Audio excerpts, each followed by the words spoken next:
Now, in addition to the domains and forests, there is also the abilities to create multiple different sites in Active Directory as well.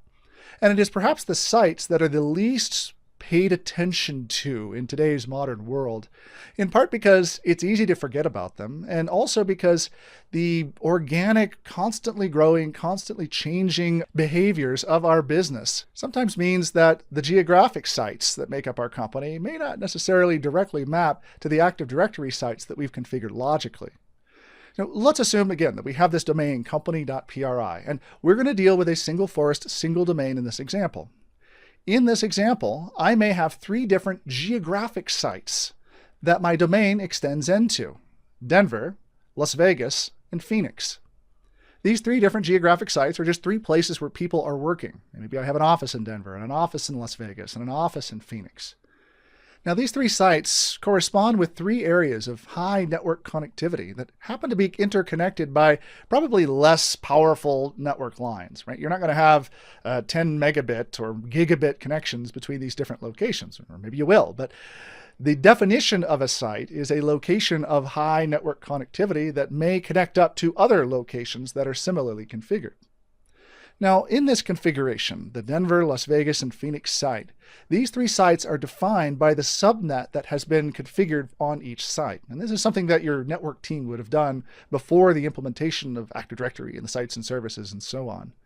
And so the Denver site corresponds with the 192.168.0 net, and the Las Vegas site to the 2 net, and the Phoenix site to the 3 net. These 3 different subnets are what allow Active Directory to define the geographic constraints for this site. Now, what's important to recognize is that we're still talking about the same domain. Everyone here still logs on to company.pri. But as you can imagine, when I've got users that are being added and subtracted and their passwords are changed and they're being given different permission sets, all of this change to the content in the Active Directory database can occasionally mean that I may need to better control the traffic that is going on in the connections between these independent sites.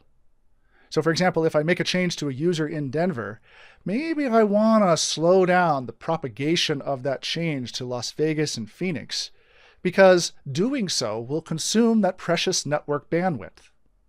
Now, this makes a lot more sense, maybe not in the 3-site world, but in a situation where I may have more than 3 sites. So let's say your organization's got very large. You had Denver and Las Vegas and Phoenix, and that was working out well for you.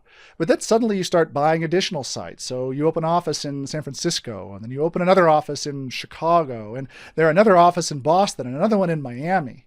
Well, these lines here correspond then with the network connections that pull this single network space together, the actual logical connections that are created with your provider. Well, in these cases, some of these connections may be at a lower performance, less bandwidth than the others. And so because of that, you may need to go through and define what the cost of that connection will be.